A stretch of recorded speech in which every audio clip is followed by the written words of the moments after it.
¿Sabías que Luis Alberto del Paraná y su conjunto Los Paraguayos no fueron los únicos guaraníes en presentarse frente a la familia real británica? Hoy te voy a hablar del trío olímpico, los Juegos Olímpicos donde nos representaron músicos y no atletas. Juegos Olímpicos de Londres 1948 eran las primeras olimpiadas después de la Segunda Guerra Mundial y Paraguay no contaba con atletas desde la guerra contra Bolivia.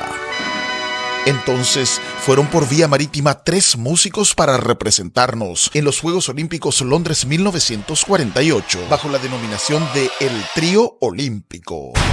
Eladio Martínez, Albino Quiñones y Emilio Ayala Báez se presentaron con enorme suceso en la poderosa cadena británica BBC de Londres, convirtiéndose en los primeros sudamericanos en actuar en la televisión londinense. También se presentaron frente a la familia real británica 15 años antes que Luis Alberto del Paraná y Los Paraguayos, sumando así 2 conjuntos musicales paraguayos, los que engalanaron con polcas y guarañas a la familia real británica. Es linda nuestra tierra cuando el sol bajando va. Cantaron también temas como Es linda nuestra tierra, A mi pueblito Escobar y Lucerito Alba ante las delegaciones olímpicas del mundo entero, y debido al enorme suceso extendieron su gira a otros países de Europa como España, Francia y Portugal.